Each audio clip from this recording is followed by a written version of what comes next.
Hey guys, I'm in the shop right now working on a jig that you guys are going to see used in a upcoming video for the rifle restoration project. I also want to say that my college apps are officially done.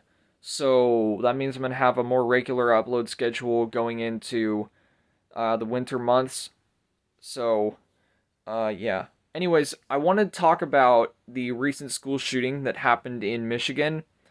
If you guys didn't already know, like 3 people are dead and 6 people are injured. I think right now is the official count. At least that was the last time I looked.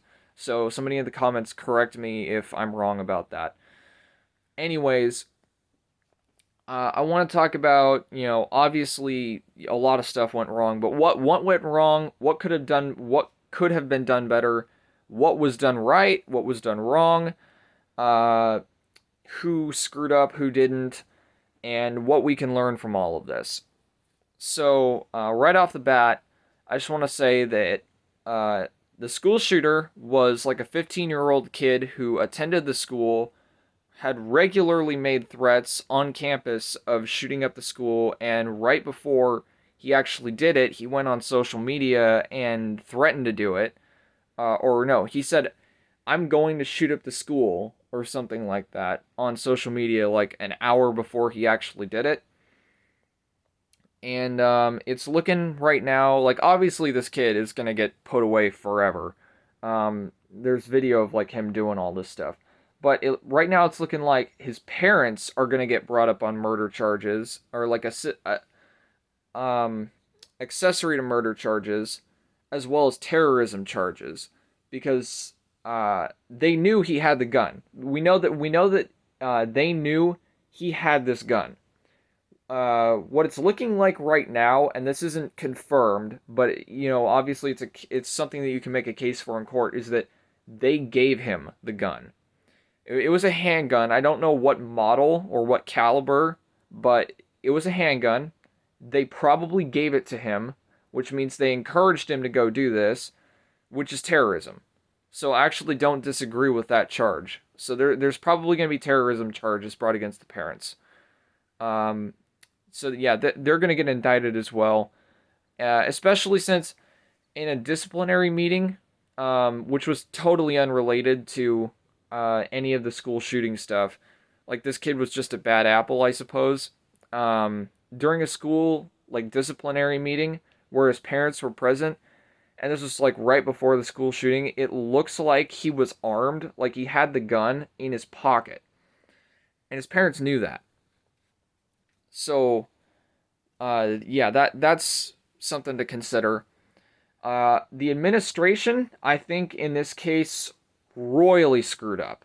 I mean, this kid had a history of making these threats, repeatedly made these threats on campus, and then like would do them over social media, and they never, to my knowledge, again, this is still a developing situation. Evidence is still getting released to the public. But from what I can see right now, it doesn't appear that the school did anything to counter these threats or to act on these threats. So the administration totally failed to prepare for this. They totally failed to cap this kid before he did anything terrible. And yeah, honestly, if you want to blame somebody for this other than the school shooter or the parents, blame the administration, because they failed to prevent this 100%, and they could have. So this is partially on them. Now, with that said, what the students did during like the emergency, I think is exemplary. So if you haven't seen Libertas's video, again, go watch it. Come back here because I'm going to be talking about it right now. In that video, the school shooter is like right outside the door. He's posing as law enforcement to try and get the guys to unlock the door so like he can shoot up everybody in the classroom. And the students in the classroom, I don't even know where the teacher is. It doesn't even appear that there's a teacher in the room. I think it may have just been the kids. It's really weird. But the kids are the only ones you're gonna hear talking during the video, which again, administration and the faculty totally failed. The kids, like um, like I'll talk about here in a sec, totally exemplary. So the kids immediately recognize that this guy's probably not law enforcement. He's telling us to come out of a bastion of safety during a crisis or during an emergency, which law enforcement will never tell you to do. They will tell you to stay locked down and secured while they deal with the school shooter. So they immediately recognize this guy's not law enforcement. And they start like engaging with him because he's a student there. He knows that there's people in this classroom and that there's a class going on, so they can't like pretend there's nobody there. So their options are like barricade themselves in or run because you don't really have the option to fight. I mean, he's outside the door. What's he gonna do in the immediate sense? So they start talking to him to try and see like, okay, who is this guy? And they don't want to leave the room because they're smart, and they get this guy to slip. I'm law enforcement. Come to the door and look at my badge, bruh. He says that.